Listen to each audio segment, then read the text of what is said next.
नमस्कार, मी सागर जोशी. TV9 मराठीमध्ये आपलं स्वागत. आणि बुलेटिनच्या सुरुवातीलाच खासदार संजय राऊतांच्या मोठ्या दाव्यांसंदर्भात एक महत्त्वाची बातमी आहे.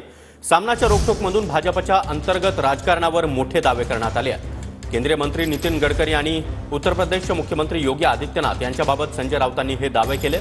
गडकरींच्या पराभवासाठी मोदी, शहा आणि फडणवीसांनी एकत्रपणे प्रयत्न केले. गडकरींच्या पराभवासाठी फडणवीसांनी रसद पुरवली. संघाचे लोकच हे सांगतात. शहांच्या हाती सत्ता आली तर ते योगींना देखील घरी पाठवतील, असं सामनाच्या रोखठोकमधून संजय राऊतांनी म्हटलंय. फक्त सनसनाटी निर्माण करणारी बातमी आहे.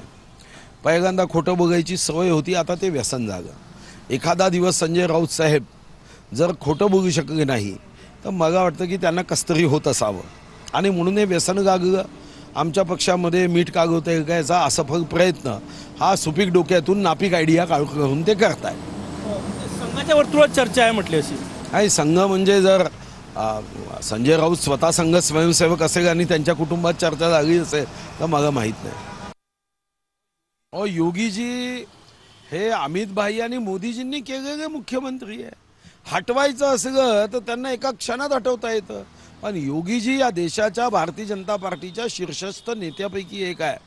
आणि योगीजींचा एक सुंदर इंटरव्ह्यू तुम्ही बघितला असेल.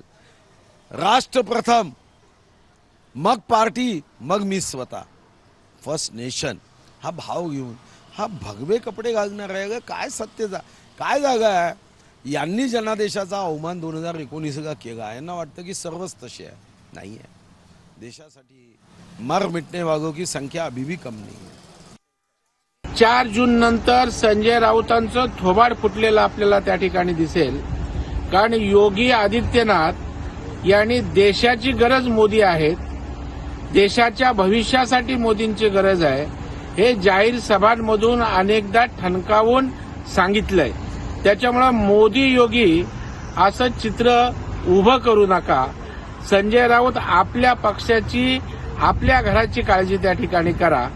संजय राऊत भ्रमिष्ट झालेत म्हणून अशा प्रकारचे शोधून काही काढून प्रसिद्धीत राहण्याचा आणि नौटक्की करण्याचा प्रयत्न करतात.